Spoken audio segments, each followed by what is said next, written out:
ምዕራፍ 6 አታኝ መመለስ ነበር አለች አዜብ። እነሱስናን ሸኝተው ወደ ቤት እንደገቡ ብስራትን እያየች አንቺንም ባልሽንም ሳጣችሁ ጊዜ አገር ጥላችሁ የጠፋችሁ መስሎኝ ነበር። ቁጭ ብሎ ሲጃራውን ለኮሰ። አያችሁ የሶስናን እናት ዝንጥ ያሉ አይደሉም እንዴ? የት ተገናኛችሁ? ሶስና ምሳ ጋብዛኝ የቤታችሁ ሄጄ ነበር። ግብዣው ሲያበቃ ካልሸኘንሽ ብለው አመጡኝ። ከሶስና ጋር በጣም ተቀራርባችኋል ማለት ነው፣ ከቤተሰብ ጋር እስከ መተዋወቅ። አዎ ሶስና የሚቀርቧት ልጅ ናት። በጣም ነው የምወዳት። እናቷ እንዴት ያሉ ሽቁጥቁጥ መሰሉ። ያዘጋጁት ምሳ ተወኝ። የግቢያቸው ስፋት፣ የቤታቸው ማማር አለች። ሕፃን የምታጓጓ ይመስል ሁለመናዋ እየተንቀሳቀሰ ዘመናዊ ይመስላሉ። እግሮቹን አነባበረና ወደ ኋላ ደገፍ አለ። እየነገርኩህ አኗኗራቸውን በጣም ዘመናዊ ነው። የፈረንጅ ሚስት እንደነበሩ አጫወቱኝ። ይህን ከሶስናም ሰምቶ ስለነበር አዲስ አልሆነበትም።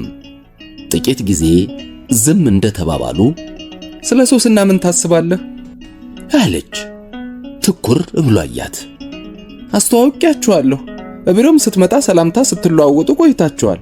የአንድን ሰው ማንነት ለመገመት ይሄ ብቻ በቂ ነው ባይባልም እንዲሁ አጠቃላይ ሁኔታዋን ስታየው ስለሷ ምን ታስባለህ?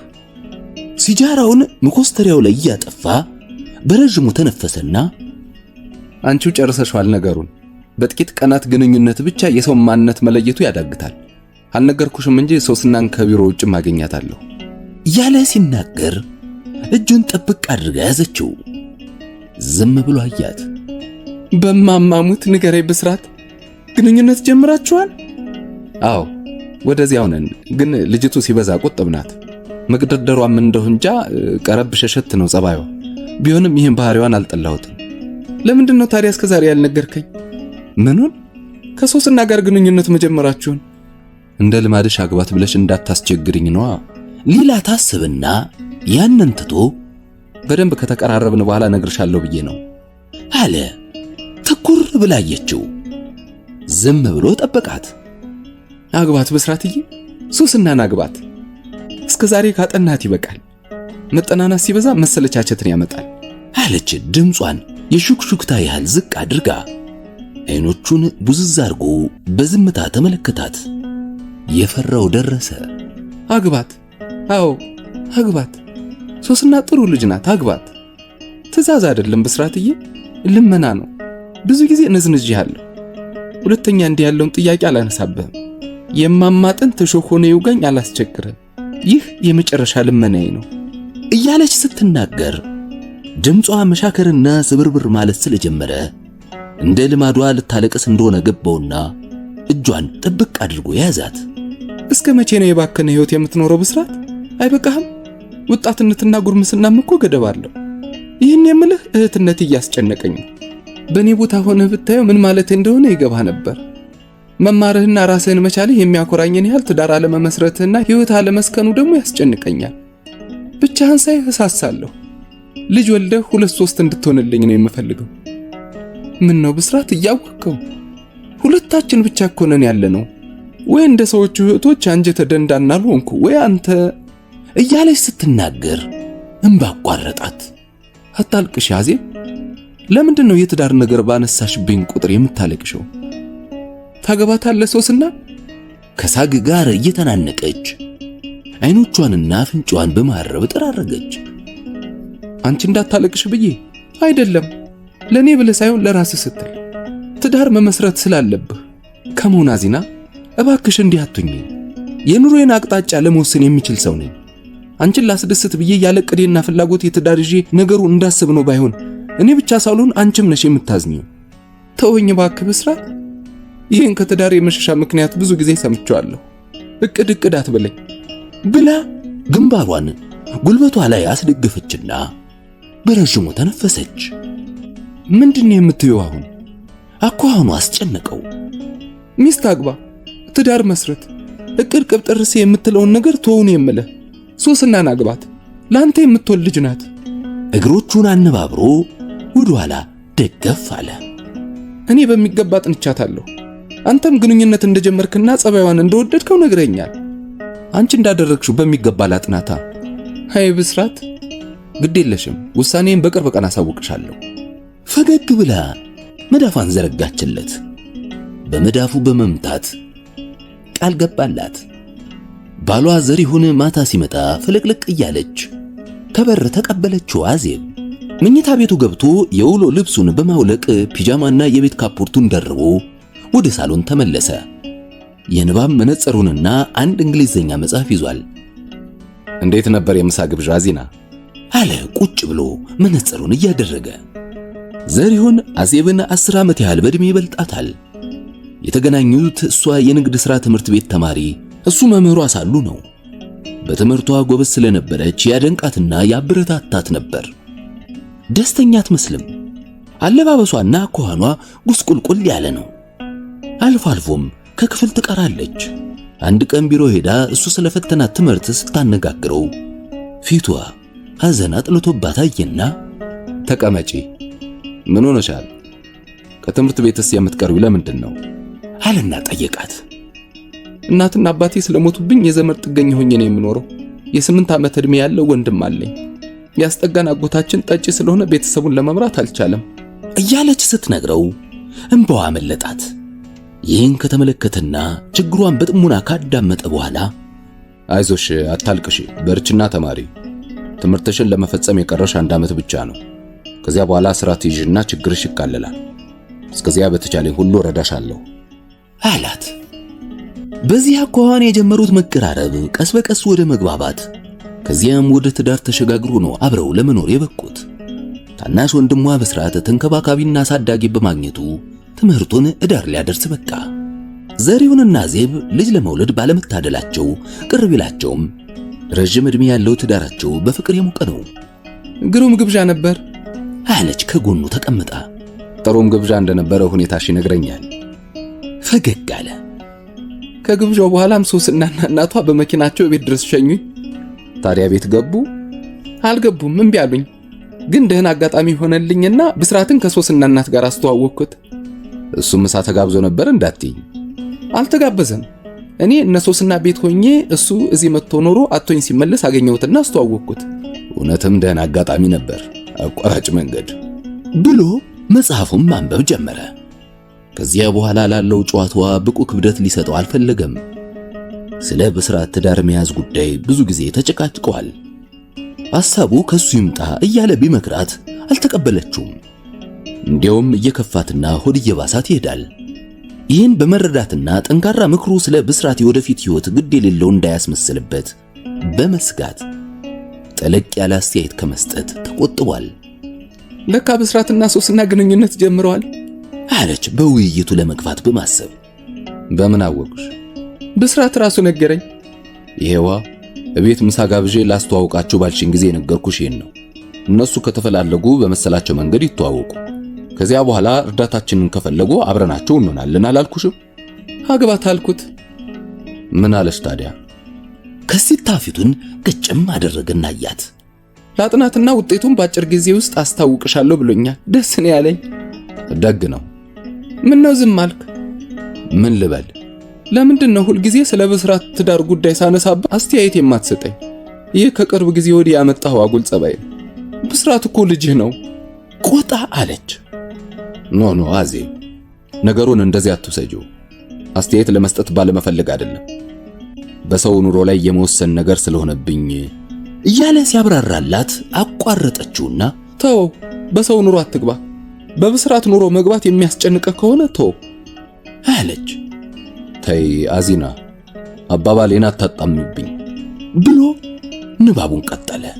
ውይይታቸውን እሷ በጀመረችው አቅጣጫ ሊገፋበት አልፈለገም። በዚያ ቢቀጥል ከስምምነት ላይ እንደማይደርሱ ያውቃል። እንደ ልማዷ ታለቅስና ሳይግባቡ ይለያያሉ። ትንሽ አሰብ አደረገና መጽሐፉን አጥፎ ዝም ያልኩሽ ሐሳብሽን በማቃለል አልነበረም አለ።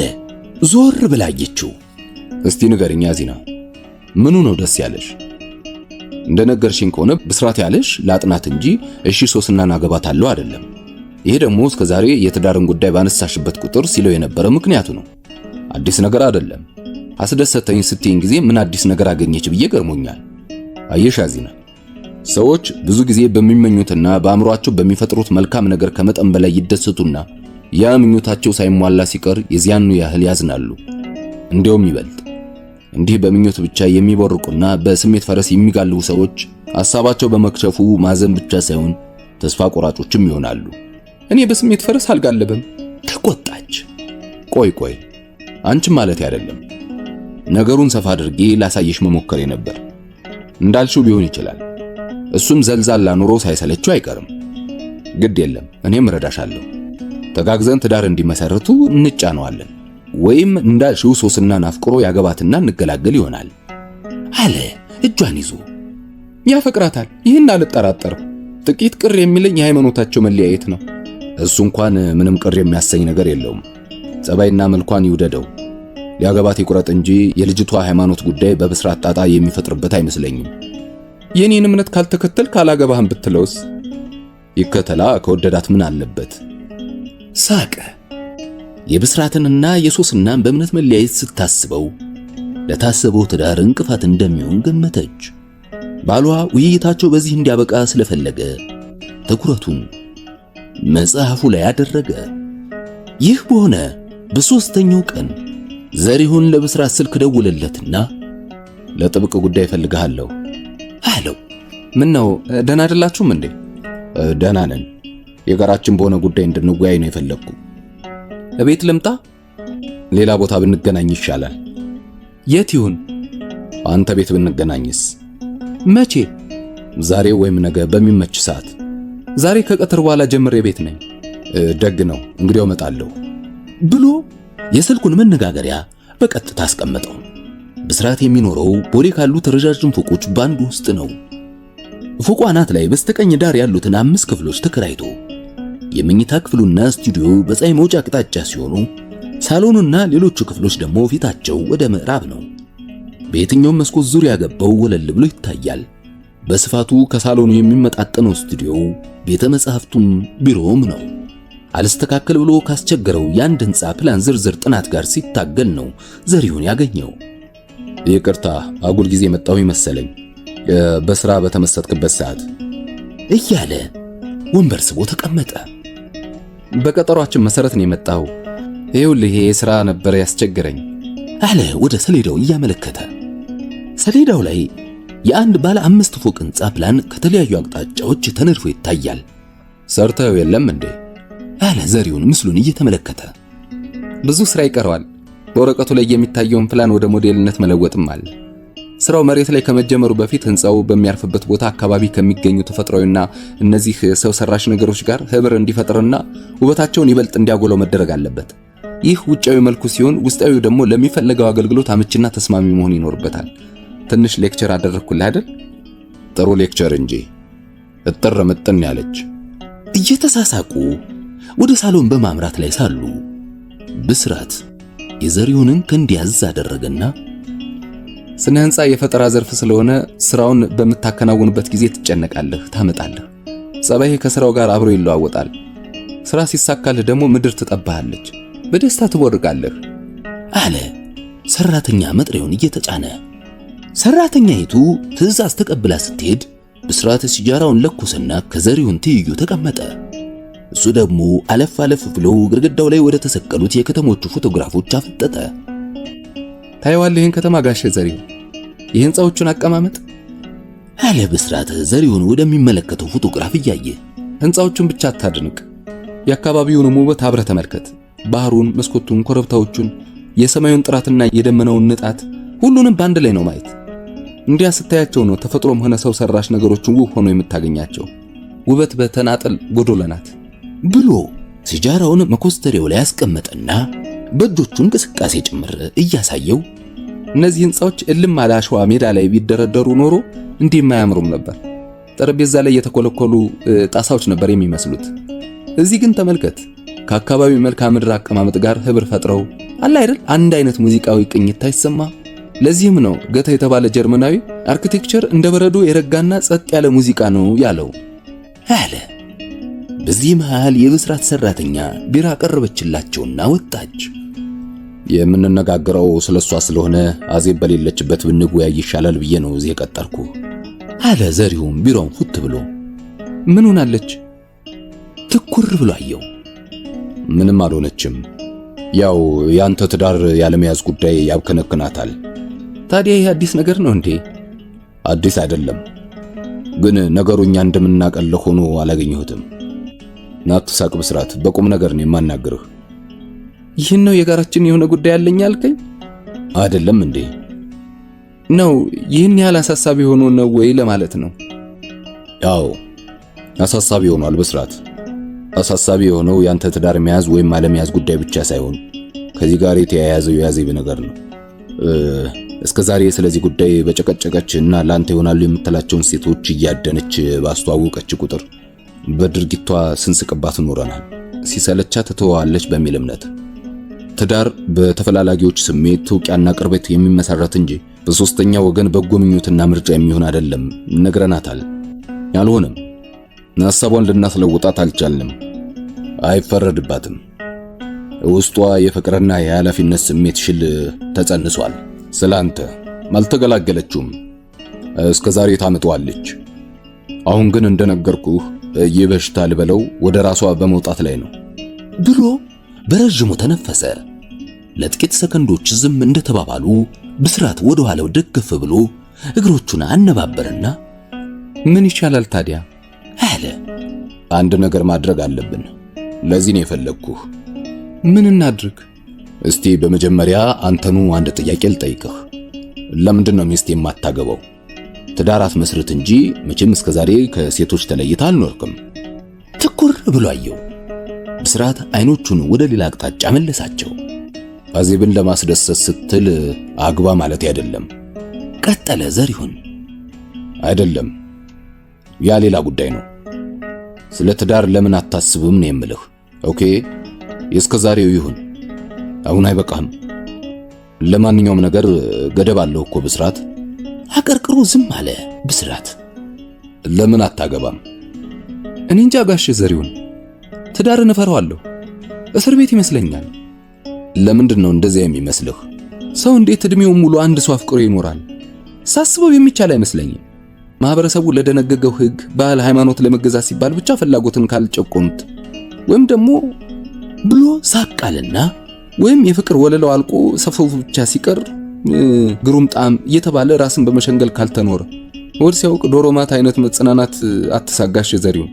ምናልባት አስተያየቴ ስህተት ይሆናል። አንድ ሰው ስለሚያውቀው ነገር የሚሰጠው አስተያየት ሙሉ እንደማይሆን እኔም ገና ስላልጀመርኩት ትዳር የሚሰጠው አስተያየት ትክክል ነው ብዬ አይደለም የምከራከረው። የአንዳንድ ባለ ትዳሮችን የድብብቆሽ ኑሮ ስመለከትና በትዳር ላይ ያላቸውን ሮሮ ስሰማ ፍቅር የሚጥመው ከትዳር ውጭ ነው የሚለው አስተያየት እውነት ነው እላለሁ። ብቻ ባጭሩ ትዳር ነፃነትን የሚያጣብብብኝ ነው የሚመስለኝ። የትኛውን ነፃነትን የሚያጣብብብህ? በስያፋየው አለ አይደል ከገቡበት የትዳር ግዴታ ክልል ላለማለፍ የሚደረግ ጥንቃቄ፣ መጨነቅ፣ ወደ ፈለጉት አቅጣጫ በሙሉ እርምጃ ለመጓዝ ይህን ሁሉ የግዴታ ማት ሳስበው ነው ትዳር ሳልጀምር የሚሰለቸኝ። ነፃነት እኮ አንጻራዊ ነው ብስራት። ገደብ ያልተደረገበት ነፃነት የለም። ያንተን የነፃነት ፍልስፍና ከሌሎች ማህበራዊ ግዴታዎች፣ ወጎች፣ ባህሎች ወዘተ ጋር ስላላገናዘብከው ስህተት አለበት። ከማህበራዊ ሕግም ሆነ ከሃይማኖት አንጻር ቁጥጥርንና ለስርዓት መገዛትን የጠላው ሰው ማህበራዊ እንስሳ እንደመሆኑ ለማህበሩ ሕግና ስርዓት መገዛት አለበት። የኔ የሚለው የሚያፈቅረው በዚህች አጭር የህይወት ጉዞ የሚጎዳኘው ሁነኛ ሰው ያስፈልጓል። ደስታና ሐዘኑን የሚጋራው ማለቴ ነው። ይህ ማህበራዊ ሕግ ነው። በተፈጥሮም ሕግ ቢሆን ሰው ወልዶና ተዋልዶ ጠቃሚ ዜጋ መተካት ይኖርበታል። አንድ በል የራስን ነፃነት ሲሹ የሌላ መብት መግፈፍም አለ። ከአንጻራዊ የነፃነት ገደብ ማለፍ ወንጀልም ነው። በሞራል ረገድ አግባብነት የለውም። እርግጥ አንተ እንዳልከው ለያዙት ትዳር ታማኞች ያልሆኑ አንዳንድ ሰዎች አሉ። በዚህ አልከራከርህም። ግን እነዚህን ጥቂት ሰዎች የትዳር ሞዴሎች አድርገህ ልታያቸው አይገባም። አይደሉምም። እነሱ ከግል ሕይወታቸው ጋር የተያያዘ ችግር ያለባቸው ናቸው። ይገባኛል ጋሽ ዘሪሁን፣ የምትለው ሁሉ እውነት ነው። ግን እንጃ አለ አይደለ ብቻ ወጣትነቱ አይሎብህ ይሆናል። ግን እኮ ሴቶችን እያለ ሲናገር አቋረጠው። ሴቶችን እኮ ምንም አልበድላቸውም። የሚያፈቅሩኝና የማፈቅራቸውን አከብራቸዋለሁ። የፍቅር ጥማቸውን ለማርካትም የሚገባኝን ሁሉ አድርጋለሁ። ከተጣጣምን ማለቴ ነው። ለሴቶች ግልጽ ነኝ፣ አላታልላቸውም። እንደምታስበው ጸብ የሚፈጠረው የግላችን እናድርግ ሲሉኝ ነው። ልቆራኝህ ልጠቅልልህ ሲሉኝ ያኔ እንደነገርኩ ነፃነቴን የሚያፍኑብኝ ይመስለኛል። ግን ግን እስቲ አንድ ነገር ልጠይቅ ጋሽ ዘሪሁን፣ ሰው ያለ ትዳር እንዲሁ ተፈቅሮ መኖር አይችልም እንዴ? ትኩር ብሎ አየው። እንጃ ፍቅርን እንደዚያ ሞክሬው አላውቅም። ፍቅር የሚጸነውና መሰረት የሚኖረው በትዳር እንደሆነ ግን አውቃለሁ። ከትዳር ውጭ ያለ ፍቅር ለወረትና ለሌላም አስከፊ ነገሮች የተጋለጠ ነው። የመለያያ ምክንያት ፈላጊ ይሆናል። አንተ የምታጣጥመው አይነት ፍቅር እንዲህ ካሉ ነገሮች የተጠበቀ አይደለም። በማይረባ ዕለታዊ ግጭት ይፈርሳል። በትክክል ተረድቻለሁ። እንደናንተ አይነት ነፃነት የምትለው ደስ ያለችን ሴት ሁሉ ለማጥመድ መሯሯጥ፣ ከዚያም የምትፈልገውን ካገኘ በኋላ መተውና ሌላዋ ላይ ደግሞ መንጠልጠል። ይህ መሰለኝ ትዳር ቢይዝ አጣዋለሁ የምትለው ነፃነት። ተው እንጂ ጋሽ ዘሪሁን፣ መጀመሪያ ነገር እኔ ባየኋቸው ሴቶች ላይ ሁሉ ላይ የምንጠለጥል አይደለሁም። ደስ ያሉኝንም ሁሉ የኔ ይሁኑ አልልም። ብልም እንደማልችል አውቃለሁ። አለ አይደል አልፎ አልፎ በጣም ደስ የምትለይ ልጅ ሳገኝ ግን ሳቀ። ዘልዛላ ነህ ማለት አይደለም ብስራት አለ ዘሪሁን። የተናገረው ቃል ከበድ ያለ መሆኑ እየተሰማውና እየተጸጸተ አይደለም። ይቅርታ፣ አንተ እንደዚያ እንዳልሆንክም አውቃለሁ። ትዳር ውጭ አለ የምትለው ነፃነት ለኔ የገባኝ እንደዚያ መሆኑን ለመግለጥ ሞክሬ ነበር። ለጥቂት ጊዜ ዝም እንደተባባሉ መቼ ነው ታዲያ ስለ ትዳር የምታስበው? አለ ዘሪሁን ፈገግ ለማለት እየሞከረ። እንጃ አንድ ቀን አስብ ይሆናል። ለምን ካሁኑ ጀምረህ አታስብበትም? አዜብ አሁን ደግሞ ያችን አብራት የምትሰራ ልጅ እንዲያገባ ታረጋለሁ ብላ በጉጉት በመሯሯጥ ላይ ናት። ይህን የተረዳው ይመስለኛል። አዎ ተረድቼዋለሁ። ከልጅቱ ጋር ግንኙነት መጀመራችሁንም ላዜብ ነግራታል? አዎ ጀምረናል። ውሳኔን በቅርብ ቀን እንደምታሳውቃት ላዜብ ቃል ገብተህላታል? አዎ። ታዲያስ ውሳኔ ላይ አልደረስክም? ሚስት የማግባቱን አስፈላጊነት ወደ ማመኑ ነኝ። ማንን ላግባ ለሚለው ጥያቄ ግን ገና መልስ አላገኘሁለትም። ሶስና የተባለችው ልጅስ? እስከዛሬ እንዳየኋት ደህና ናት። በሚገባ አልተዋወቅንም። ቢሆንም የምትወደድ ትመስላለች። ሳቀ።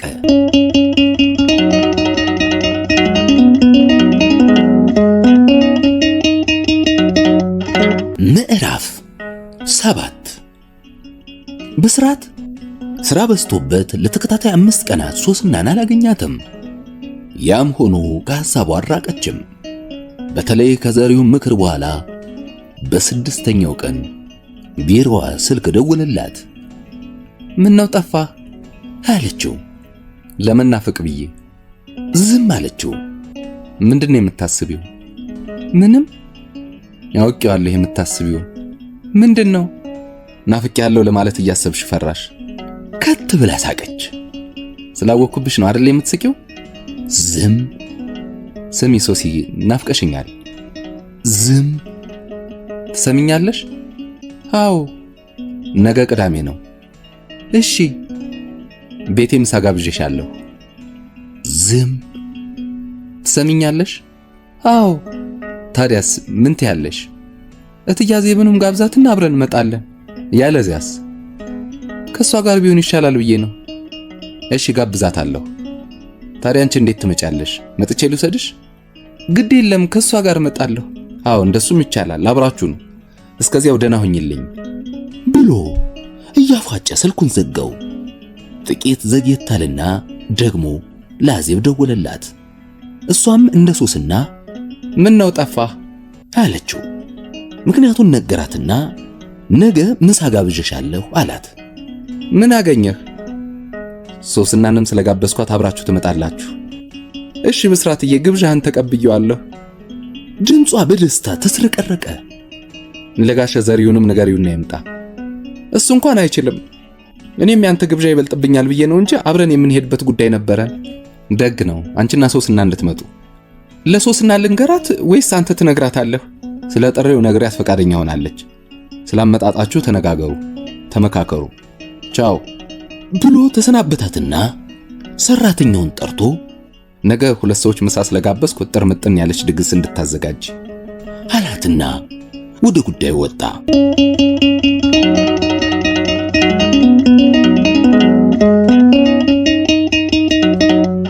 አዜብና ሶስና በጥሪው መሰረት ቅዳሜ በምሳ ሰዓት ሲሄዱ ብስራት ውጭ ድረስ ወጥቶ ተቀበላቸው። የሸሚዙን እጅጌ ጠቅሎ ስራ የበዛበት የሆቴል አስተናጋጅ መስሏል። በምን መጣችሁ? ትኩር ብሎ አያቸው። በታክሲ አለች አዜብ። ፊቷ በፈገግታ በርቷል። ብትደውሉልኝ እኔ ያመጣችሁ ነበር እኮ።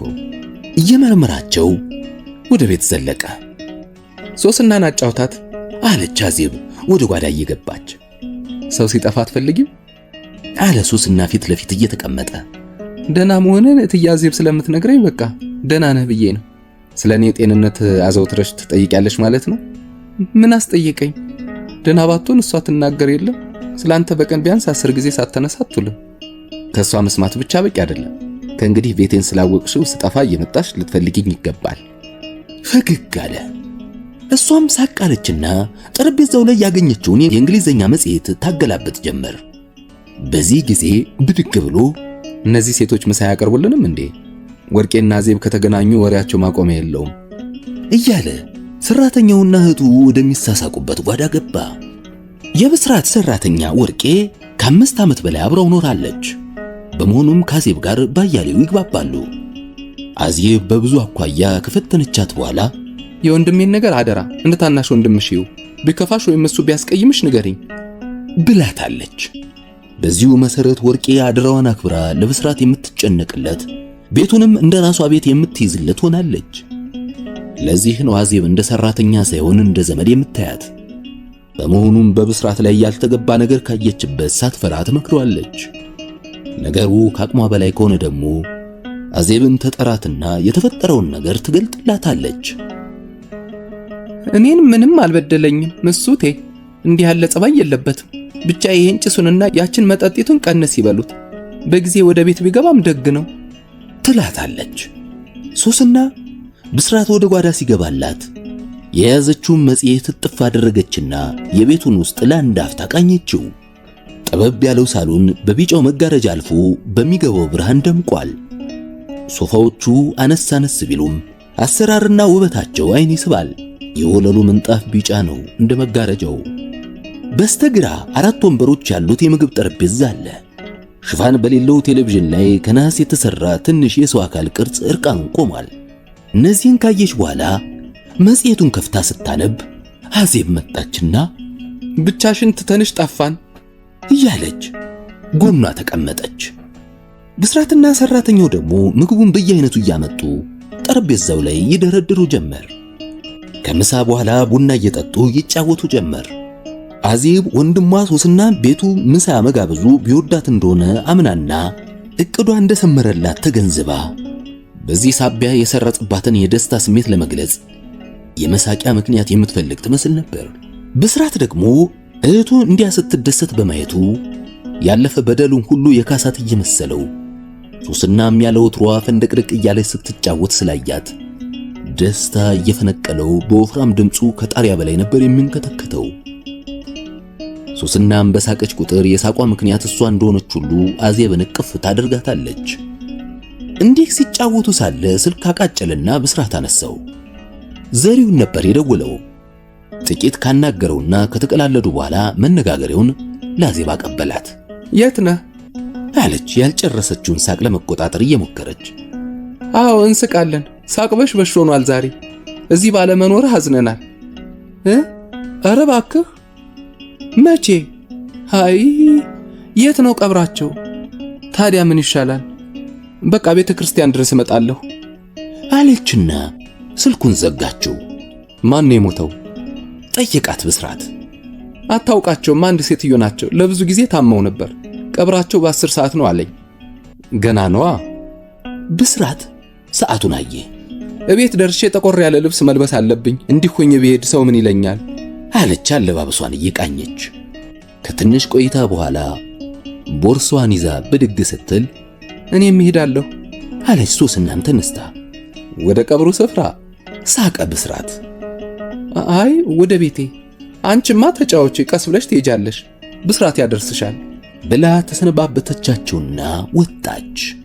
አዜብ ተጋባዥ እኮ በጋባዥ ፕሮግራም ነው የሚመራው። ፕሮግራሙ ማብቃቱን እስካሳውቀሽ ድረስ መቆየት አለብሽ አለ ብስራት ሶስና ጎን እየተቀመጠ። ማን ነው እንዲህ ያለውን ሕግ ያወጣው? አፍቃሪ ጋባዥ። ሳቀች። ትኩር ብሎ አያት። ፊቷን ወደ ሌላ ዞረችበት። እገጯን ደግፎ በቀስታ መለሳት። ዝም ተባባሉ። ሲጃራ ታጨስ የለም እንዴ? አዎ ምን ነው? ልታጨስ ትችላለህ። እስካሁን ያላጨስከው ለኔ ብለህ ከሆነ ብዬ ነው። ላንቺ ብዬ ሳይሆን ለመቀነስ ከሆነልኝም ለመተው በመታገል ላይ ነው። ካስታወስሽኝ ግን አንድ ላጭስ። ከዚያ በፊት ግን ብሎ ድንገት እቅፍ አደረገና ጉንጯ ላይ ሳማት። ከቅፉ በመውጣት እሺ የጋባዥ ፕሮግራምህ አላበቃም አለችው። አንድ ፕሮግራም ይቀራል። ሰዓቱን አየ። ምን? ፊቷን ቅጭም አደረገችበት። የቤቴን ክፍሎች ላስጎብኝሽ። ብድግ አለ። እያመነታች ወደ ስቱዲዮው ገቡ። ይሄ ነው ቤቴ ውስጥ አለኝ ያልኩሽ ቢሮ። እነዚህ መጽሐፍት ቦታ ጠቦኝ እዚህ አረኳቸው እንጂ ለብቻቸው አንድ ክፍል ያስፈልጋቸው ነበር። አንድ ትልቅ መጽሐፍ አንስታ ገጾቹን ስታገላብጥ ሁለት እጆቹን በትከሻዎቿ ላይ በማሳለፍ መጽሐፉን ያዘላት። እጁ ሲነካት ሰውነቷ ቆጣ ሽምቅቅ አለ። ያን ሁኔታዋን ልብ ያላለ በመምሰል ስዕሎቹን አይታ እስክታበቃ ጠበቃት። እነዚህ ኢትዮጵያ ውስጥ ብቻ የሚገኙ አዋፍ ናቸው አላት ወደ ጆሮዋ ጠጋ ብሎ በሹክሹክታ። ትንፋሹ እንደ እንፋሎት ፈጃት። መጽሐፉን አጥፋ ሰጠችው። ሌሎችን ክፍሎች ደግሞ ላሳይሽ እያለ ቀደም አለ። ተከተለችው። በስተግራ ያለውን በር ከፍቶላት ስትገባ ድንግጥ አለች። የመኝታ ክፍሌ በጣም ጠባብ ናት። ይበቃል፣ ከዚህ በላይ ምን ያደርጋል አለች ክፍሉን እየቃኘች። መፍራቷንና ጉብኝቱን እንዳልወደደችው ሲረዳ እጇን ያዘና ወደ ሳሎን ተመለሱ። አሁንስ የጋባዥ ፕሮግራም አላበቃም? እጆቿን ደረቷ ላይ አጣምራ አየችው። አብቅቷል። ኮት ደርቦ እጅ ለእጅ ተያያዙና ከፎቅ ወረዱ። ለእናትሽ ነግረሻቸዋል? አለ ከሰፈር ወጥተው በዋናው መንገድ ላይ ትንሽ እንደተጓዙ። ምኑ? ውጪ የምትቆይ መሆንሽን? አዎ። ምሳ ተጋብዣለሁ ብለሽ? አዎ። ማን ጋበዘኝ አልሻቸው? እትዬ አዜብ። ከት ብሎ ሳቀ። ምን ነው? ዘዴሽ ገረመኝ። ሰፈሯ ሲያደርሳት ትንሽ መሽቶ ነበር። መኪና ውስጥ እንደሆኑ ጥቂት ካወሩ በኋላ ተሰናብታው ወረደች። እሷን አድርሶ መኪናውን ሲጠመዘዝ እናትየው በመኪናቸው ሆነው ባጠገቡ አለፉ። ወደ ቤታቸው ነበር የሚያመሩት። እሳቸውም አይተውታል። እንዳላየ ሆነባቸው እንጂ አንገታቸውን ሰበር በማድረግ ሰላምታ ሊሰጡት ሞክረዋል። ፍጥነቱን በመቀነስ በመኪናው የውስጥ መስታወት ቢመለከታት መኪናቸውን አቁመው ሶስናን ሲያስገቧት አየ። ምን አለበት ታዲያ አለና ፍጥነቱን ጨምሮ ተፈተለከ። ሶስና ቤት ገብታ የውሎ ልብሷን ካውላለቀችና የቤት ለቤት ልብሷን ከለባበሰች በኋላ ወደ ሳሎን ተመለሰች። ቁጭ ብላ ፀጉሯን ስትጠቀልል እናቷ መጥተው ፊት ለፊቷ ተቀመጡና እስቲ እኔንም ጠቅልይልኝ አሉ ፀጉራቸውን እየደባበሱ። የራሷን አብቅታ የእሳቸውን መጠቅለል ስትጀምር ወይዘሮ አዜብ ቤት ነው እስካሁን የቆየሽው አሉ። ጥያቄያቸው ድንገተኛ ስለሆነባት ደነገጠች። ጥቂት አሰብ አደረገችና አይደለም ታዲያ የት ነበር? እትዬ አዜብ ወንድም ብስራት ቤት። እሷ ናት ምሳ የጋበዘችኝ አላልሽም ነበር? ከሷ ጋር አብረን ሄድን እንጂ የጋበዘን ወንድሟ ነው። እስከ መጨረሻው አብራሽ ቆየች ወይዘሮ አዜብ? አይ አልቆየችም፣ ቀብር አለብኝ ብላ ሄደች። ምን ነው? ፀጉር ጠቅላላዋን አቆመችና አየቻቸው። ወይዘሮ አዜብን ቀብሩ ስፍራ ይቻስ ስለነበር እንዴት ቤት ትታሽ ሄደች ብዬ ነው። ሌላ ቦታ መቆየትሽን አላወቅኩም። አናገርሻት ታዲያ እትዬ አዜብን? በሩቁ ነው እጅ የነሳችኝ። አንድ ሰውዬም አብሯት ነበር፣ ባሏ መሰለኝ። ደህና ነው የወይዘሮ አዜብ ወንድም? ማን ነበረ ስሙ? አዎ ብስራት። ደህና ነው። ጥያቄ ስላበዙባት ፍርሃት አላት። በሰራተኛ ነው የሚኖረው? አዎ። ከዚህ ቀደም ትሄጂ ነበር እንዴ ቤቱ? ኧረ ሄጄ አላውቅም፣ ገና ዛሬ ነው የሄድኩት። ቤቱን ትይልኝ ብሏል ብላ እትዬ አዜብ ናት ይዛኝ ሄደችው። ፀጉራቸውን ጠቅልላ እንዳበቃች እራታቸውን አብረው በሉ። እራት አብቅቶ ወደ መኝታ ክፍላቸው ሲገቡ ሁሌ እንደምታደርገው ጉንጭና ጉንጫቸውን ስማ ወደ መኝታ ቤቷ ሄደች። ብስራትም ሶስናን ካደረሳት በኋላ በቀጥታ ወደ ቤቱ ነበር የተመለሰው። ሳሎኑ ተቀምጦ ሲጃራውን እያጨሰ ስለ ሶስና ሲያሰላስል ወርቄ ከጓዳ ብቅ አለችና ቢራ ይምጣልህ አለችው። አዎ አለ ፈገግ ብሎ። ቢራውን አቅርባለት መለስ ስትል እንዴት ነው አላት። ምኑ? ትኩር ብላየችው። ቅድም ሳይጋበሻት ልጅ ቆንጆ ናት? አዎ ቆንጆ ናት፣ ደርባባ። ሴት ልጅ እንዲህ አይናፋር ስትሆን ነው ደግ፣ ስብስብ ኮስተር ስትል። አዎ እኔም የሳበኝ ይሄ እርጋታውና አይናፋርነቷ መሰለኝ። እውነትሽን ነው ወርቄ። ታዲያ ልጅቱ ጥሩ የትዳር ሴት የሚወጣላት አትመስልሽም? ያን እንኳን መናገሩ ይቸግረኛል። ብቻ እስካሁን ካየሁበት ሴቶች ሁሉ ይልቅ ወድጃታለሁ። ላገባት ነው። አይ በጎንዮሽ አየችው። መቀነትሽን ጠበቅ አድርገሽ ለሰርጋችን ድግስ ተዘጋጂ። ፈገግ አለ። ሆኖ ነው? ይሄማ ትልቅ ቁም ነገር ነበር። አይ የትያዜብ ጸሎት ተሰማላቸው መሰለኝ። ምን አለ ሞክረውና ቢሆን ይሆናል፣ ካልሆነ ይቀራል። ትዳር እኮ ሞት አይደለም። ሞት እንኳን ከቆረጡ አያስፈራም። ተዘጋጅ እንግዲህ፣ የአሁኑ ቁርጥ ሳይሆን አይቀርም ብሎ ወደ ኋላው ደገፍ በማለት ምን ነው ፈሪ መስል ፉከራ በዛው አለ ለራሱ። ቢራውን እየተጎነጨና ሲጃራውን እያቦነነ ሲያሰላስል ቆየና ሰዓቱን ተመለከተ። ከምሽቱ 1 ሰዓት ተኩል ይላል። በደግ ብሎ አለባበሱን ያስተካከል ጀመር። ወዴት ልትሄድ ነው? ፊቷን ቅጭም አርጋየችው ወርቄ። መጣሁ አልቆይም። የመኪናውን ቁልፍ እያሽከረከረ ወጣ። ከፎቁ ሲንደረደር ወርዶ መኪናዋን አንቀሳቀሰና ደርሶ ፈንደቅ ወረቅ የሚያሰኝ ስሜት እየገፋፋው ቦዩ እንደተመቸው ጎርፍ እየፈሰሰ ወደ መሃል ከተማ ዘለቀ። በመንገዱ ግራና ቀኝ የሚያያቸውን ወጣት ሴቶች እየገረመመና ሙዚቃ እያዳመጠ መሃል ፒያሳ ሲደርስ ወደ ጣይቱ ሆቴል ታጠፈ። ለምን ወደዚያ እንዳመራ በውል አያውቀውም። ተቀምጦ ውስኪ ያዘዘ መጣለት። በማከታተል 2 መለኪያ ጨለጠና 3ኛ ዞ ወደ ኋላው ደገፍ በማለት ስለ ሶስና ያሰላስል ጀመር። አስተያየቷ፣ ሳቋ፣ መኮሳተሯ በአይነ ህሊናው ውልብ ባሉበት። ጠረኗ የሲጃራውን ጭስ እየጣሰ ባፍንጫው ዙሪያ ናኘ። እንዲያ ሲሆን ቆይቶ ወደ እንግዳ መቀበያ ስፍራ በማምራት ስልክ ጠየቀና ደወለ። የፈለገውን ሰው አላገኘም። እያመነታ እንደገና ሌላ ቦታ ደወለ። ምስራቅ ሆቴል አለው የሴት ድምጽ በወዲያኛው ጫፍ። ገነትን ነበር ባኮ አለ ድምጹን ዝቅ አድርጎ። ይጠብቁ ትንሽ። ገነት የብስራት እህት አዜብ የጠላቻትና በዚህ የተነሳ እሱም ምቷታለው ብሎ የማለባት የሆስቴሏ ልጅ ናት። ለእህቱ ከማልላት ወዲህ ፈልጓት አያውቅም። ሃሎ አለችው የሴት ድምጽ። ገነት መሆኗን ለየና ብስራት ነኝ፣ መጣሁ፣ ውጭ ጠብቂኝ፣ ከ10 ደቂቃ በኋላ ደርሳለሁ አለ። ከት ብላ ሳቀችና አለ እንደ አንተ በቃ ትዝ ባልኩ ጊዜ ብቻ ነው እንዳስቀመጥከው ዕቃ መጥቼ ወስድሻለሁ የሚባለው ሰው ሆንኩ። ወይኔ ገነት አለች። ወዲያው አንዳች ስሜት ታስደነግጠውና ስልኩን ዘጋው። ሶስና ፊት ለፊቱ ቆማ በትዝብት የምትመለከተው መሰለው። ራሱን እየታዘበ ወደ ነበረበት ተመልሶ ውስኪውን ይደጋግም ጀመር። ራሱን በመጠጥ የሚቀጣ ነበር የሚመስለው። ጠዋት ከእንቅልፉ ሲነቃ ክፍሉ በመጋረጃው እየተጣራ በገባው የፀሐይ ብርሃን ተሞልቶ ነበር። አይኖቹን እያሻሸ ተንጠራራና ሰዓቱን ተመለከተ። 1 ሰዓት ከ10 ደቂቃ ሆኗል። ጭንቅላቱ በራስ ምታት ይደቀድቃል። የገዛ ትንፋሹ አስጠላው። ጸጉሩን እያሻሸ ወደ ሳሎን ብቅ ሲል ወርቄን አገኛት። እባክሽ ወርቄ ቀዝቃዛ ውሃ ስጭኝ አላትና ወደ ክፍሉ ተመለሰ። 3ኛ ብርጭቆ ውሃ ጠጣ። እትያዜብ ማታ በጊዜ ባለመግባት ተጨንቀው ሲደውሉ ነው ያመሹት። እንደገባ ይደውልልኝ ብለው ነበር። ሁኔታን ስላየሁ ነው ማታ ዝም ያልኩ። አሁን ደውልላቸው አለች ወርቄ። ለባብሶ ሲወጣ ቁርስ ቀርቧል አለችው። ይቅርብኝ ባክሽ አላት ስልችት ባለ አነጋገር። ይህኔ ስልኳ ቃጨለና ወርቄ አንስታ ሰጠችው። እንደምን አደርሽ አዜብ፣ በኋላ እመጣለሁ አለ። ምን ነው? ምን ሆናል?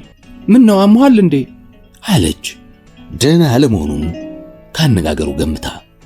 ደህና ነኝ፣ አንድ ስብሰባ ስላለብኝ አሁን ወደዚያ መሄዴ ነው። በል እንዳትቀር አለች ቅር ያላት።